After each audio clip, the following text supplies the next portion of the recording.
भक्तों राधे राधे, जय श्री कृष्णा। शिव जी कितने दयालु हैं इस कथा के माध्यम से जानेंगे।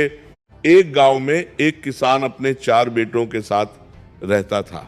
उसके पास खेत का एक छोटा टुकड़ा था जिस पर कड़ी मेहनत करने के बाद भी ज्यादा अनाज उत्पन्न नहीं होता था। उसके चारों बेटे भी उसकी मदद किया करते थे, पर फिर भी मेहनत के अनुरूप अनाज नहीं मिलता था।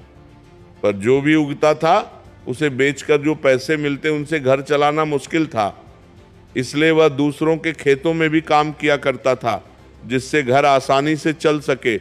उसका सबसे छोटा बेटा सोहन बचपन से ही शिव जी का भक्त था, पर घर की आर्थिक स्थिति बहुत सुदृढ़ न होने के कारण वह कोई मूर्ति खरीदने के बजाय अपने खेत की मिट्टी से शिवलिंग बनाकर उसकी पूजा पूरी श्रद्धा से किया करता था।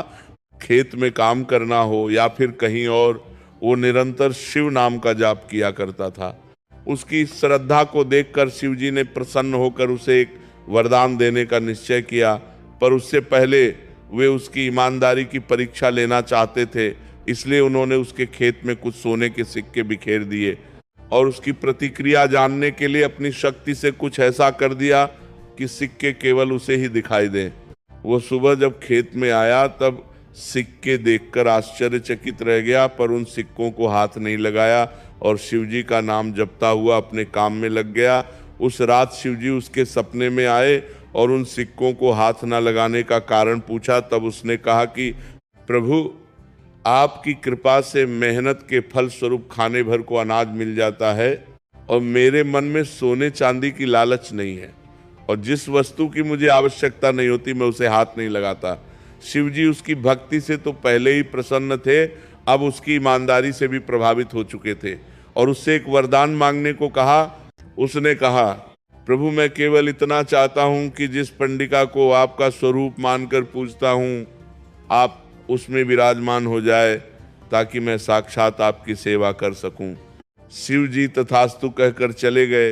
वो सब जब सुबह उठे तो देखा कि झोपड़ी एक सुंदर बंगले में बदल गई है।